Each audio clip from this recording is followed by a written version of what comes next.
I know you're all here tonight to hear the presentation about backcountry skiing um, along the highlands of Lake Superior.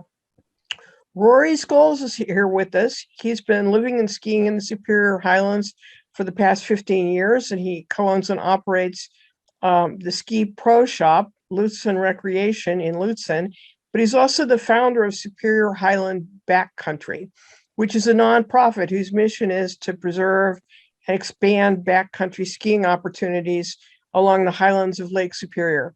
So this is your chance to learn a little bit about taking your cross-country skiing experience a little bit further and checking out backcountry skiing.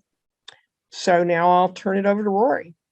All right, so I thought that the best thing to do would be to, we had a very excellent documentary done that's only 6 minutes long that has some video of kind of our efforts to, our efforts to use, or not use backcountry skiing, but to expose backcountry skiing on Moose Mountain. And we had a very excellent young man named Joe Fairbanks, who was very graceful and donated his time and made this very excellent, very short 6 minute documentary. I thought was just, it's this, the best way to kind of get a feel for what it is that we're talking about when we talk about backcountry skiing. I like what the person before me said about, it's like taking your cross country skiing kind of farther, like literally farther. But it has its own soul that I think that it sometimes gets lost on us in the Midwest because we don't have a lot of big mountains. So 6 minutes of this, and then I'll continue my presentation. So here's this.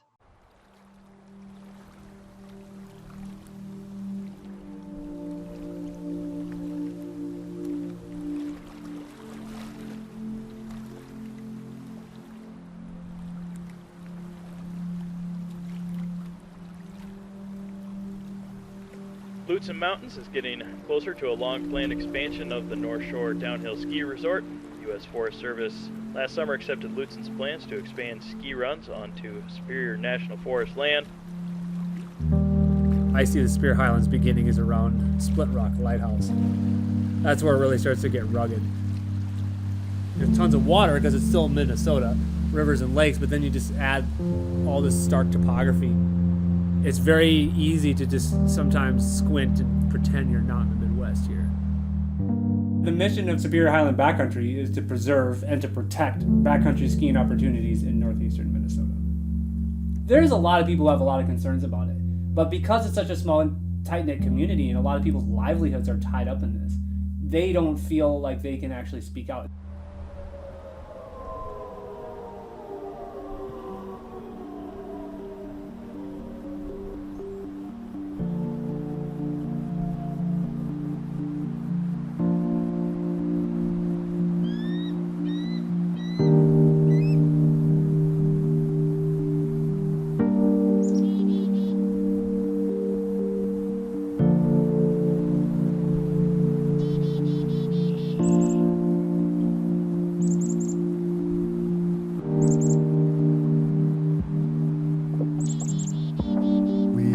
Have to go into those seeded areas today and take deer, moose.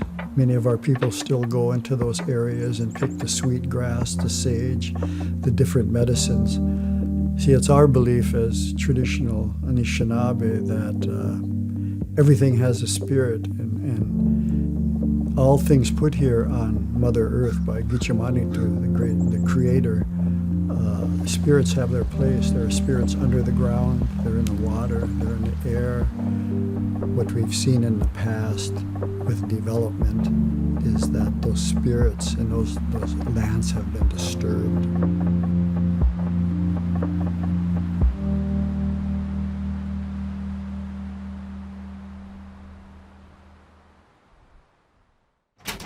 they're proposing a pretty massive expansion. It includes clear cutting 175 acres of the forest, constructing 7 new chairlifts and 1 surface lift, a 10,000 square foot mountaintop chalet, several acres of new parking lots, and over 5 miles of new roads. So this is clearly a massive expansion onto public land.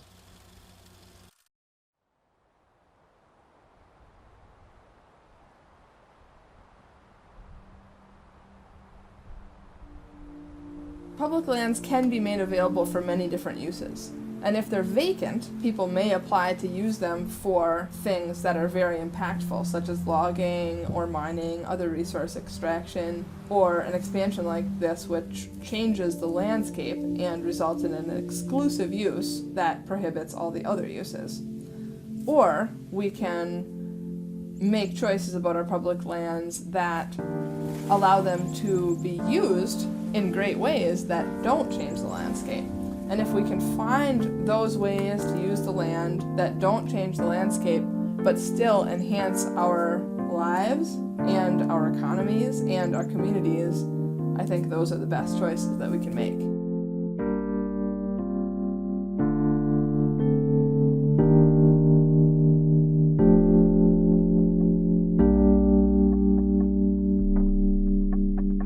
We support the Superior Highlands Backcountry proposal, and what they're thinking about how to best use that land in a respectful way. Nothing has the feeling of backcountry skiing. When you bring yourself up and put your physical effort, when you do it yourself, there's a presence you get from that you don't get from downhill runs.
I hope that at least gave some idea of what backcountry skiing kind of is.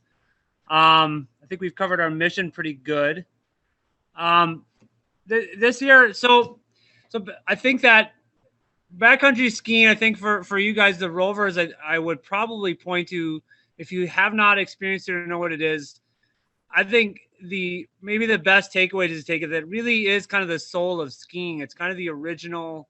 You're getting back to like the original function of how humans interacted with a winter landscape for many thousands of years. It has a very utilitarian aspect to it. You know, it was transportation. Yet at the same time, you know, we who backcountry ski nowadays, we're not, you know, we're not, let's see it. We're not doing this much anymore. We're not hunting elk in the Altai Mountains, though there are a few of these guys that still do this. But what we found though is that it's a wonderful way to basically experience our winter landscape on our own terms. Here's pictured, you know, we have the backside of Moose on the left. This is all Moose Mountain here. And when we, you know, put an hour of time ascending, you know, a 400, 500, 600, 700 foot mountain up here, it's kind of the powder that we end up getting after instead of elk, I would say. Now there's definitely an experience of powder. If you're a downhill skier, you may know what I'm referring to. I often warn people who get into backcountry. I warn them. I said, you may lose your day job, and because you might end up, if you fall in love with powder, you might end up, living out of a van and moving out west for a couple of years chasing it, because it's a very, how do you say, it's about as close to flying as you're going to get without a motor as a human, is maybe one way to put it. And it's a very amazing feeling. It's to flow through the trees like that, so quietly and with such flow and whatnot. This is also, I point out that it's like I've said before, the skiing is an ancient transportation method in North America. Of course, they didn't develop skis. They had snowshoes, which of course are wonderfully utilitarian also, but they don't have the efficiency that skis do, especially on the down. What might take one person, an hour to descend on snowshoes, a skier could be done in minutes. And it's a heck of a lot more fun. I think I showed this earlier. There are still the Altai Mountains is the other ancient home of skiing. These are some elk hunters. Thanks, National Geographic, for that. Backcountry skiing as a utilitarian route, I like to point out, this is Snowshoe Thompson up in the Sierras in the 1850s. It's kind of the genesis of skiing in North America. It actually came out of the Sierras during that time. That's where we got downhill racing from originally. Backcountry skiing is also experiencing what cannot be described any other way but just explosive growth. And it's been year after year. Like, I think that these stats that you see here, I think this is from 3 years ago, and it has not let up. And there's a variety of reasons for that huge increase in backcountry equipment. I would say the first one I would probably point to is that downhill skiing has continued to not remain accessible to your average American working family. It unfortunately, starting in the late 80s, downhill skiing became somewhat taken over, I would say, by real estate interests and other ancillary activities. And downhill skiing became more of an attraction, or to basically draw people into mountain areas where real estate was limited and therefore very expensive. And then people were able to make very large sums of wealth off of selling that limited real estate in mountain environments. And unfortunately, we are still kind of in that era with downhill. I'm a downhill skier. I absolutely love it. My family spends a whole month every winter out west, traveling from resort to resort. We definitely love it, but unfortunately, it is not very affordable for most people. That's one of the main drivers of people getting into backcountry, is they want that experience of that intimacy with a mountain and the chasing powder or whatever it is, the exercise, etc., but without the lift ticket price. So that, and also as people, there's also another factor in backcountry exploding is the equipment. There's been quite a number of, these are a couple just ski magazine covers basically showing that a lot of the brands now even use backcountry skiing as one of their primary avenues to sell their equipment, even regular alpine equipment. All the sexy shots now are of backcountry people in the backcountry, which is kind of funny. And that's some guys out east. And I'll get to the equipment later. I do have some good pics of equipment, but there was quite a revolution in equipment starting about 15 years ago, and I'll explain that later. I'll show. There's a slide of a ski that we use most often here on the North Shore, and then it has to do with the tip profile and the way that it behaves in snow. Most of you probably are cross-country skiers.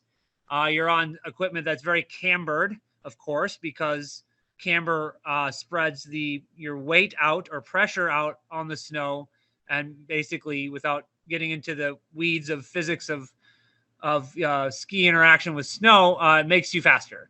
But unfortunately, that camber also doesn't do a lot for you when you're in the snow. It does a lot for you when you're on the snow, but not much for in. And I'll explain that a little later. I think, and then before I continue on, why the get more local, why the North Shore. A third factor of driving our backcountry little explosion, both nationally and locally up here, is a lot of younger people. Though they may downhill, they're downhilling less, and they're valuing a multitude of experiences more. And also, and this is more anecdotal. This is just my own personal observation, is that over the years, I see a lot of younger people just seeking kind of more distance from the more mediated experiences that a resort offers. They already kind of, for better or worse, are kind of plugged in on their computers all day, have their smartphones on. And I think that there's still this latent, I don't know if you want to call it desire or hunger for some balance to that. So I have a lot of younger people really desiring to get out and into the kind of more raw version of downhill skiing as opposed to the mediated. And that may be a third or fourth factor in driving the backcountry explosion. Why the North Shore? Well, because, one, I live there. No. So I have this wonderful map here. This shows the normal snowfall amount on average. And if you can all see my mouse, this is there's Finland. Isabella's up there. Lutsen is over here, where the arrow is. And you can see we got plenty of snow. And this actually, that 95 doesn't quite get to the core of it doesn't, I think they stopped the scale for some reason, because this area here actually gets up to the 110 or 112, I believe, inches per year on average. And there are some years we can see over 200. I think the record was 210, 220. So yeah, we have the snow up here, and it sticks around a long time. As far as, why backcountry skiing is not kind of marketed or known, is probably one of the reasons is we don't have a lot of real mountains. But here is this is a screenshot from Minnesota's DNR's LIDAR survey of the state. If you're a map geek, you hopefully you know this service. Excellent. This basically shows Moose Mountain here, where my mouse is there, and Lake Superior down on the lower right. So we've got 1,000 broken on vertical feet there. Moose Mountain being this is the skiable portion, is about 750 or so vertical feet of excellent skiable terrain, and as it stands currently, is just completely untouched. There's the hiking trail along the top, and there's a couple old mountain bike trails on the face of it. And other than that, it's a beautiful old growth sugar maple glade. Excellent for skiing. Let's see.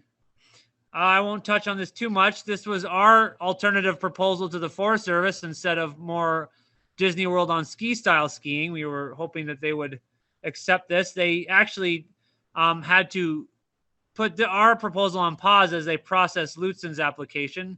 So we're hoping that, being the eternal optimist, hoping that when Lutsen Mountain's proposed expansion gets denied here this spring or summer, that we will immediately resubmit this application for backcountry skiing and backcountry skiing area using a process called glading, which we have started to do now in Finland. This is a photo of Moose from the golf course.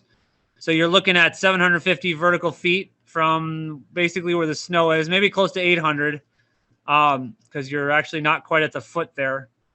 And that is Minnesota's most prominent geological feature right there. Everyone thinks Eagle Mountain, and I like to correct. I say, well, Eagle Mountain is the highest point. It is not the biggest, it is not the most prominent feature in the state of Minnesota. Moose Mountain is. I'll skip that. This is moose from Oberg. I bet you everyone here in the Rovers has been on that overlook. I'll kind of move on from there. Oops, no. Where is it? Where'd it go? That's also on moose. And these pictures here I threw in just to kind of show like a lot of the terrain that exists currently doesn't need anything done to it in order to enjoy it. You can see here, this is me here skiing on moose a few years ago. And you can see that, you know, there's very little or no brush sticking up there. And that is kind of what we like. Brush gets in the way. We don't mind the trees. There's a little bit. This is an early season shot. You can see a few things sticking up, but you can usually manage. And it's that mature old growth sugar maple forest that predominate the North Shore that really make this possible for us. That's my son, Phelan, doing things that I wish I could do, but I unfortunately have dependents and cannot risk breaking bones. So I'll let him do all that. Keep going. And these are all backcountry skiers. And this is somebody in our group, Max, who's, you know, a decent backcountry skier, but you can see that it takes all types of people. All types of people can do it. This is our friend Damien, who I think this is only his second time ever. Looking a little nervous there, but he did just fine. Didn't hit a tree. Everyone worries about that. That's one of my kids there. I think he was 9 years old there. Having a good time chasing the powder. There's Phelan again, hucking a cliff. So our group actually just opened up the first intentional, if you will, backcountry ski area, the first public open to the public ski glade, backcountry ski glade in the state of Minnesota called Finland Glades. These are some pictures that shows kind of like the forest treatment techniques that we've been developing these to basically take, you know, an intact forest type and make it skiable while minimizing impact and still kind of meeting forestry goals of various types. So if you're a forestry geek, this might sound interesting to you, but this just shows kind of the things that we now, and all this is proposed. We didn't do any of this work on moose, but this is the type of work that we did in Finland. If anybody's familiar with the Finland area, Finland Glades is near the Section 13 climbing rock off of County Road 6, near the Sawmill Dome, which I'm sure many people are familiar with. One of the wonderful things about backcountry skiing versus other activities up here is that in the Midwest, backcountry ski visits up here are new to the economy. There is not really much historical backcountry skiing up here to measure. We had a independent consultant group who specialized in outdoor rec do an estimation of the economic impacts of our Moose Mountain Glade, and this is what they came up with. For those of you who are statistically inclined, if you're not so statistically inclined and looking at tables and charts with many numbers on them, I can just spare you the suffering and just tell you that after about 5 years, the impact on our economy up here would be excellent and great. In the order between $2 and $4 million new dollars after 5 years. And what's wonderful about those numbers too is that unlike Lutsen's proposed expansion, where most of the incoming dollars into our economy would go into the pockets of just a few people, backcountry skiing, its effects are known in other places in the country to be more dispersed to more smaller businesses. And yeah, it's pretty great. This is a shot from the top of Finland Glades. Just want to showcase that. It's about 450 vertical feet. It has an easy way down and an easy way up too. And I have a map coming up. Oh, there's the equipment. We'll get back to that. Where's that map? Well, maybe I didn't get it on there. Finland Glades is, like I said, it's open. it has an easy way up and an easy way down. Though we designed the Finland Glades to accommodate people with limited backcountry equipment. Basically, if you have very light backcountry equipment, you would be able to, in most conditions, ascend our trail, our access trail. We've kept the approach angle low enough so that fish scales, or if you're really hardcore, kick wax, would make it to the top. And then we have an easy way, we try not to call it the easy way down because it's not that easy, but it's an easier way down. If you want to just enjoy that kind of new area to explore. But on that note of equipment, actually, this picture is actually kind of excellent. This is at the bottom of Finland Glades here. If you notice, my tips right there are out of the snow. And that right there is one of the things that, and in my experience, both in alpine skiing and backcountry, has really made travel in deep snow now much easier, faster, and funner, and quicker to learn.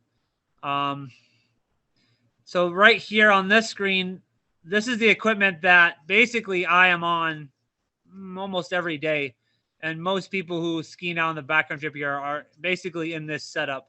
So on the left is a ski from a company called Voilet, which probably most people haven't heard of in the Midwest. They've been around a long time out west.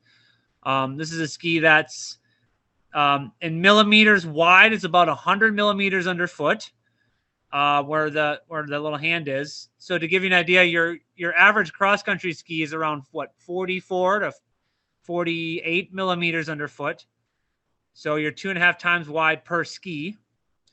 And that's a huge difference. And you'll notice too, if you can follow my pointer here, at the very tip, you can see that the thing that really helps the ski plane instead of plow in the snow is this longer tip that it's called early rise. The contact point where my arrow is rises early off the snow, and slowly, gradually tapers up.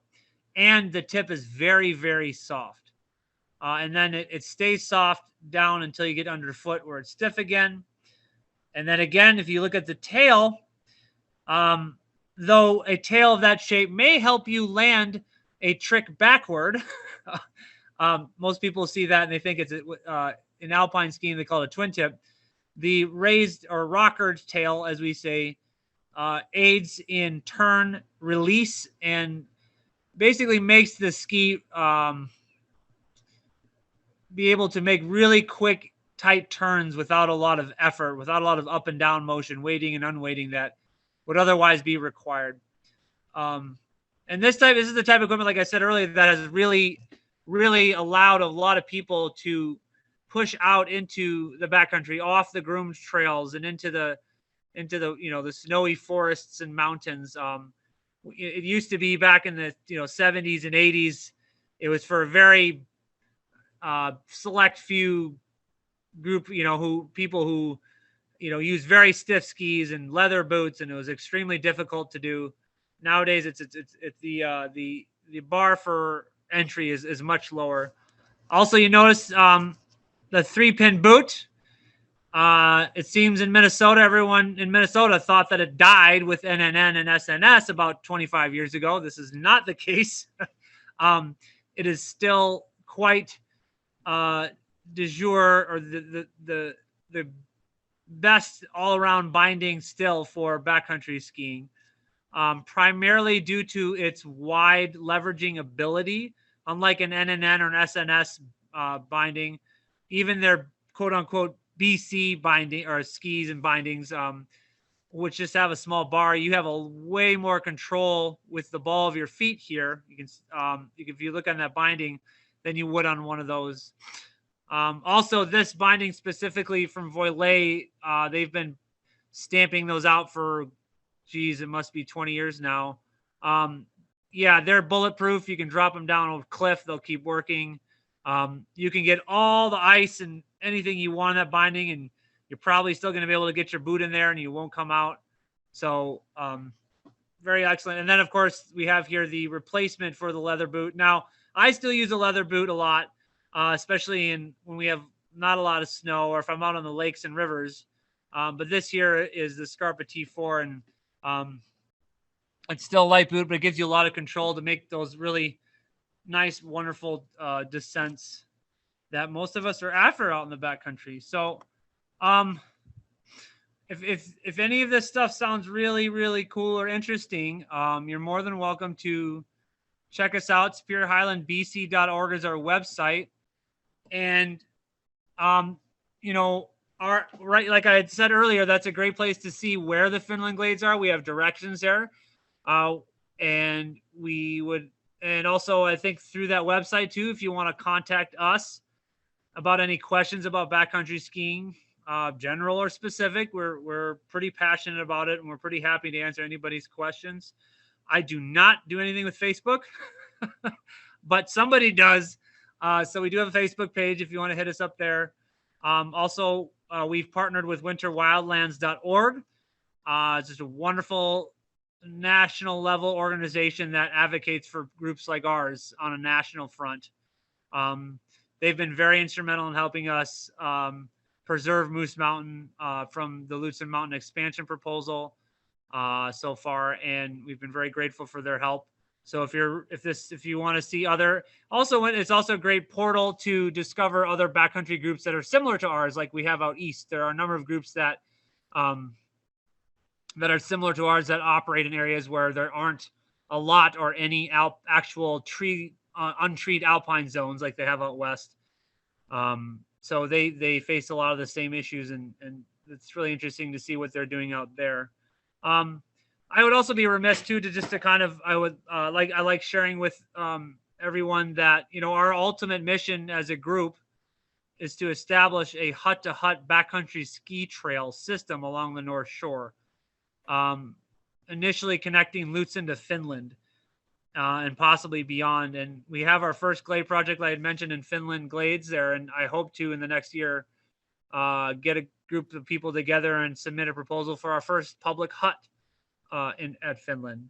I'm sure a lot of you are familiar with Sam Demas and his wife and their book they had put out on huts. He's been pretty excited that we've been working on this, and probably maybe you guys had heard of us through him, but we're really, really, really wanting to, you know, get a lot of these different glades up and running, and get huts on them so that we can safely enjoy the North Shore.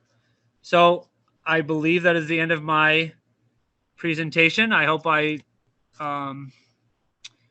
did a good job of making up for the choppy video at the beginning. My apologies for that. And yeah, there you go.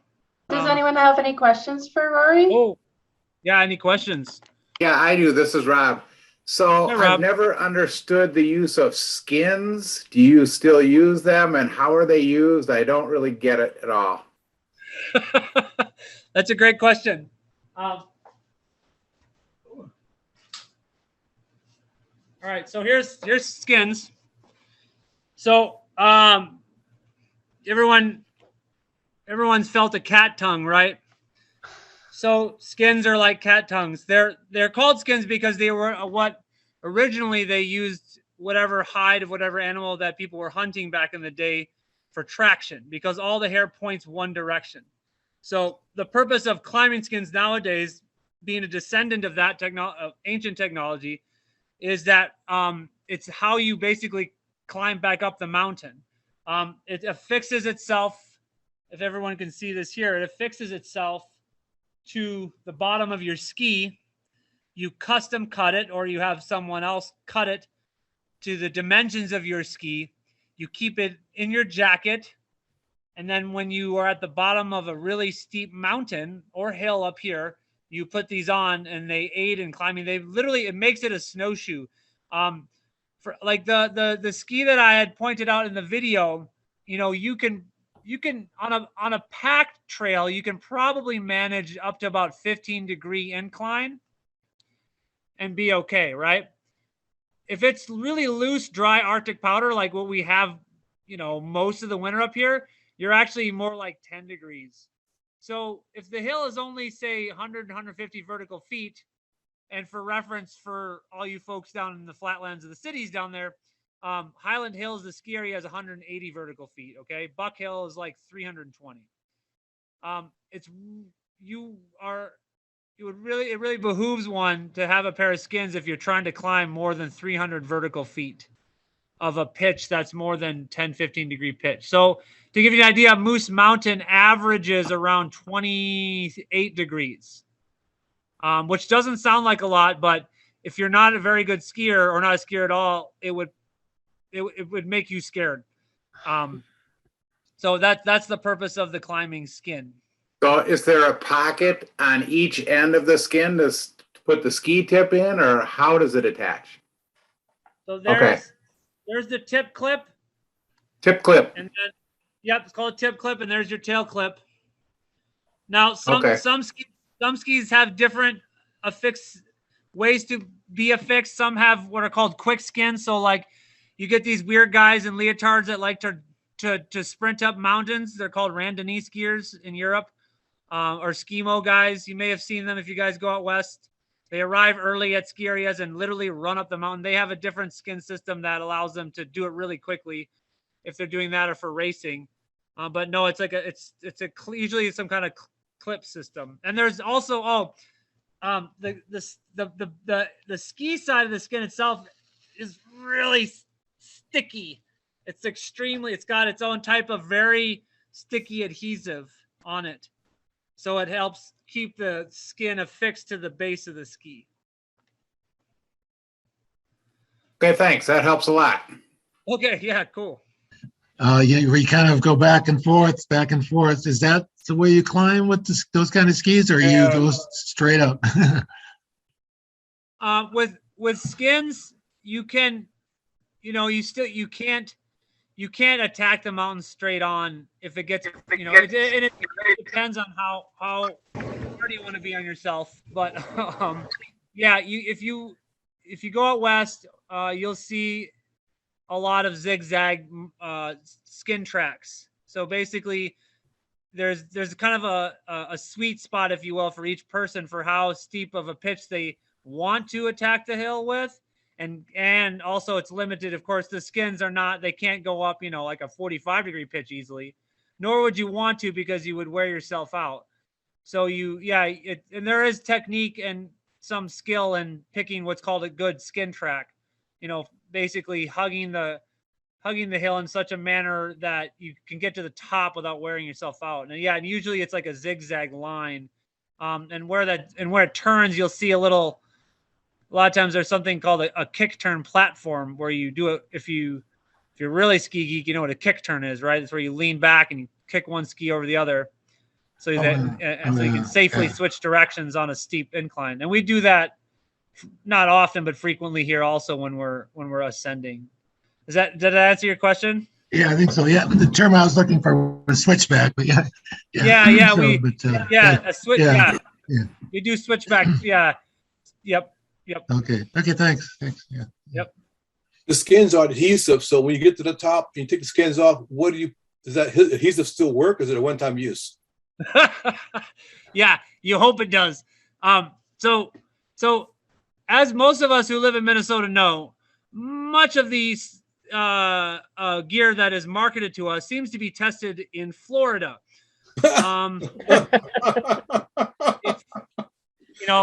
It's just a darn crying shame. You have International Falls, which is like the ice box of the country. All the car manufacturers figured it out. I don't know what the hell's going on. Yeah, the adhesive. So there's different strategies you would use, like a lot of good ski jacket and ski wear will have extra large pockets along the chest, so that when you take your skins off at the top, they go right next to your core to keep them warm. Because getting cold, it does inhibit their ability to adhere. And it's not a perfect system. So, but yeah. And you don't want them to be wet either. That's another thing that can happen when we actually get warm again here in May. They do get wet, and that also can be. They actually it still adheres, but you don't want them to get wet, because there's an old adage from the military, which is an ounce on the foot is 10 pounds on the back. So if these things start to get really heavy, it really starts to wear you down. So Gotcha. Yeah. There's a question in the chat. Where's hut-to-hut skiing available and how near to Minnesota?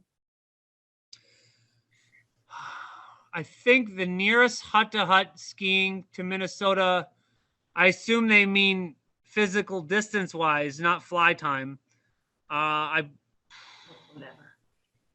Man, it probably. Oh, I forget the. Actually, no, and I don't remember the name. There's some huts. They're actually yurts, I believe, in the Bridger Mountains, near Bozeman. If I might be wrong, they may be in the Gallatin. It might be the Gallatin, actually. I think it's the Gallatin Range. I think that's the nearest hut-to-hut skiing, to the state of Minnesota if you're driving. The more famous ones are like the 10th Mountain hut system in Colorado. You've got the San Juan hut systems in New Mexico and southern Colorado. And there's I forget the name of it now. I was there a long time ago in the Sierras. They have a hut-to-hut system near Northern California. But yeah, there's not much near here. We're working on it. Give us about 5 more years. So Rob again. I thought maybe they had some in the Porcupines, but in Michigan. And they then do. They have. Go ahead. Oh, I was saying they have a hut you can ski to. Oh, okay. Yep. You know, like because there's a Banadad hut on the Banadad Trail, right, up off the Gunflint Trail. So we have hut skiing, there, but I guess hut to hut is kind of denotes a very remote area, as opposed to just going to a hut and then back. We have out and back. Okay. Yep. So also in the Porcupines, we've gone there annually, and they have a backcountry day where they have a bunch of equipment and a bunch of experienced backcountry skiers, and they let people try out equipment. Is there anything like that on North Shore? And when would that be? Bet. Yeah, so our Superior Highland Backcountry has been offering basically donation-based intro to backcountry classes. I just did one on this Sunday. I have another one coming up next Sunday. Although spaces are a little bit limited. And then, so we've been doing intro to backcountry classes. I also pretty much have, and I'm very comfortable saying this in a semi-public setting.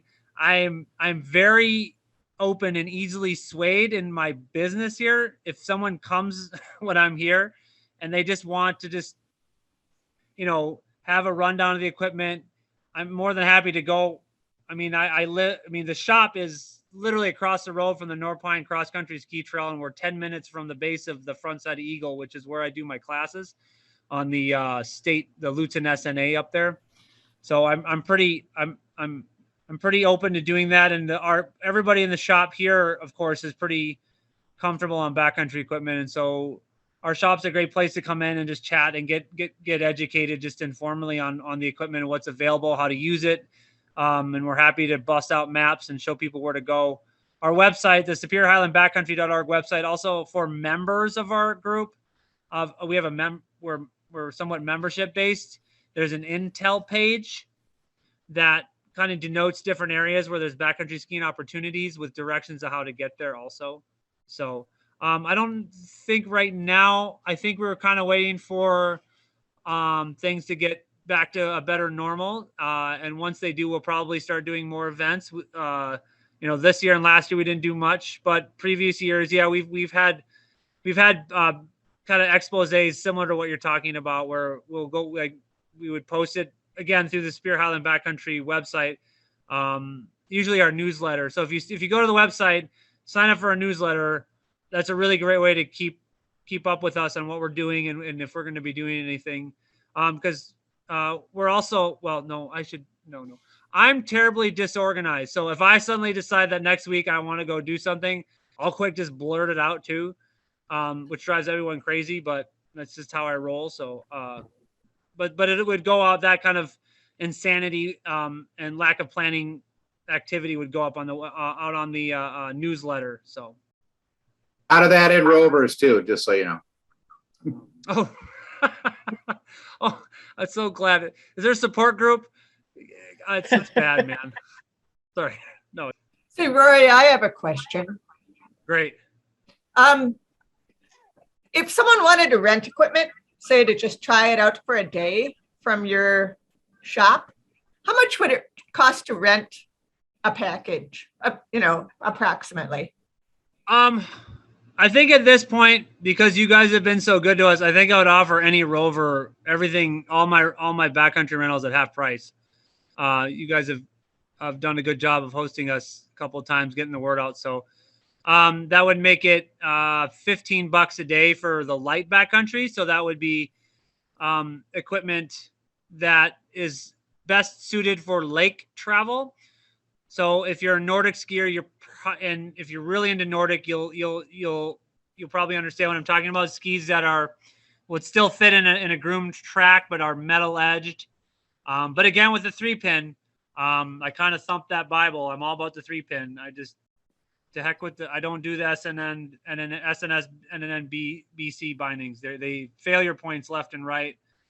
I'm not a fan. But yeah, and so leather boots for that. And then let me look at my sign real quick. It's up there. Oh yeah. So it'd be 60, 30, it'd be 32. So half price would be $32 for the full on backcountry package. So that would include skins, and a hard shell boot and a much wider ski. So, one thing I forgot to mention in the presentation, and I don't need to, I won't get into it in detail here. But most backcountry skiers don't telly. They don't use the 3-pin. They're using a binding called an alpine touring binding, by which you lock your heel down in order to make alpine turns on the descent. Now, because I was speaking to you guys, and I made an assumption that you guys, and well, you said it in your intro, you're moving. This is more of a move from Nordic into backcountry. So I didn't even get into the AT stuff. Now, if you guys were big downhill skiers talking about backcountry, I would have done the inverse, and I would have talked a lot more about alpine touring bindings and systems, and then maybe tease them with the telemark stuff. So, yeah. Okay, now I'm confused between telly and backcountry. Oh, let me unconfuse you. Give me one second. I got skis all over the place. So yeah. So is that telemark 3-pin, right? Free heel. Okay. That's all there is to it. Now this is very basic, but hasn't changed. I mean, really hasn't changed much in, oh Lord, a couple 10,000 years. Gotten better. And then there's alpine touring, which is still backcountry skiing. Oh, let me back up. But uses a binding that you can lock your heel down on. There's a device here that spins and gets the locking device out of the way so your heel can go up and down for the ascent. And then the part spins back and you lock your heel down for the descent. And a really easy, quick way to kind of skiing bifurcated in the 20s and 30s into two schools. Okay. There was the telemark school, which was the original school. Okay. That was all free heel. And that's Sondre Norheim, right? The guy, he basically the father of skiing, modern skiing in the United States, who oddly is buried in Minot, North Dakota, but that's a whole different story.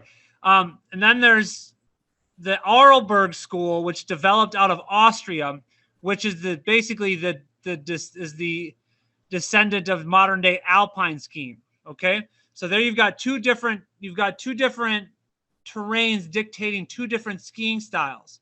You have the telemark terrain of Telemark Norway, which is way closer to what we have in Minnesota. Rolling hills, lots of deep powder, long winters, and not a lot of alpine zones. There are alpine zones, but not a lot of them. Now, then, and that's kind of where skiing originally kind of came out of more, well, not where it came out of more, but I should say where the popularity of skiing as a pastime, that's where that was its birthplace. Okay.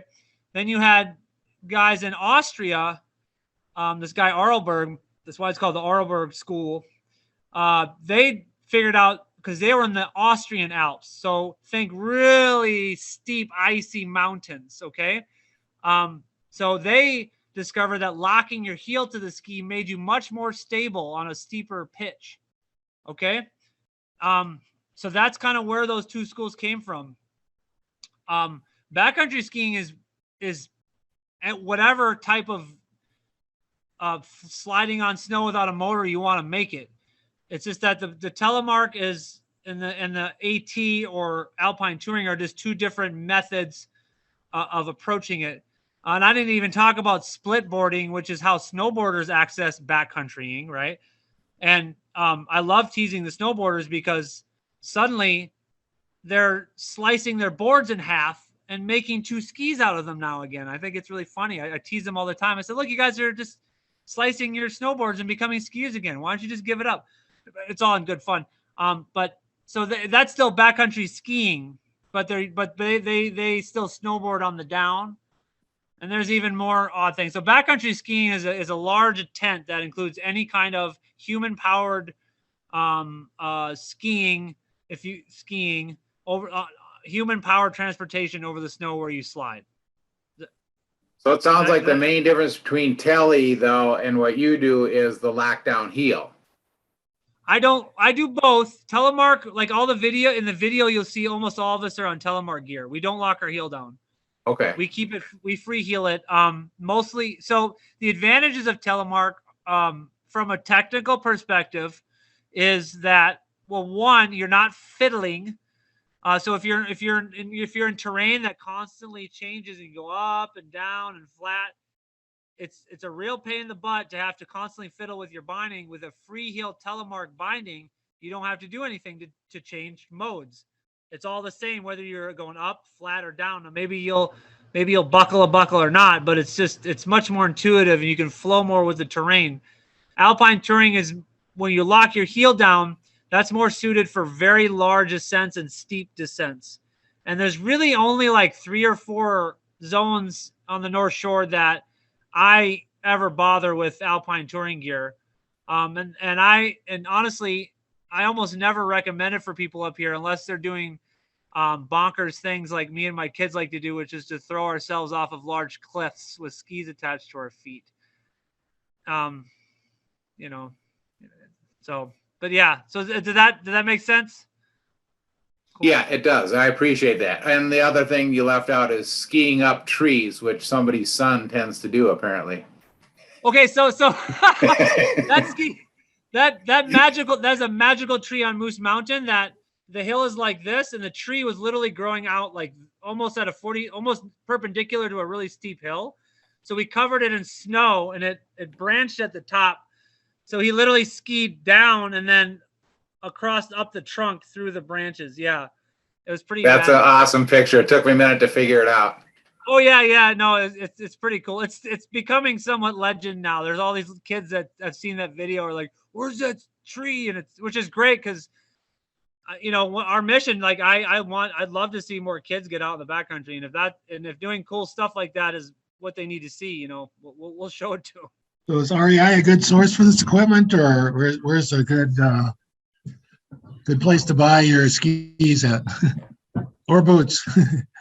Well, Yeah, in normal years in the Bloomington store, we do have a selection. This year, it sucked the supply chain, but we'll have like the leather boots, but nothing plastic. I don't know where in the Twin Cities anybody sells a plastic telly boot.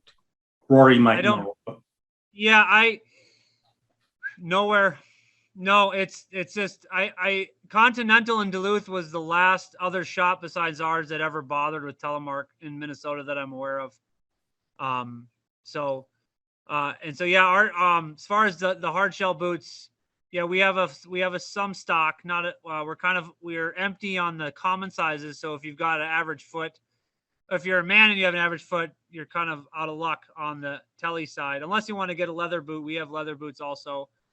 Other than that, I think you would just have to wait till next year. I put in a pretty good big order with Scarpa, so I'll have plenty of T4s there, which is the boot you saw in there. We do have stuff to rent though to try. One thing about the telemark too, I like to tell people is that it is a bit of a steep learning curve how to turn on it, you know. And it is a commitment. It's a kind of a commitment. I tell people, if you just want to make turns out in the backcountry and you don't want to mess around with learning a new skill, do the AT, because it's much more intuitive to turn a ski with your heel lock down, honestly. Telemark it's a much more finer of a move. It doesn't, but that doesn't mean that if you don't have to be athletic or very balanced to get it. It just requires us, I think, a higher level of commitment is what I've noticed. And also I'll point out on the equipment side too, that not all boots are the same either. And when really is dependent on where you're intending to use the equipment. If you're only going to do golf course skiing and skiing on ponds and lakes, well, just about any backcountry ski or boot out there as presented to you would probably do you well. If you're actually trying to attempt to avoid trees on going down, then you really got to start thinking about stiffness, really high cuff. I didn't mention and I didn't show, but making sure you have a heel cable to help stiffen that boot up to allow you to when you want to turn the darn ski, it actually turns. So there's a lot of equipment on the backcountry side is pretty. It's confusing. It's not quite as simple as cross country in that regard. So, any other questions? Well, thank you very much, Rory. Yeah, thank you, everybody. Hope to see you out here sometime.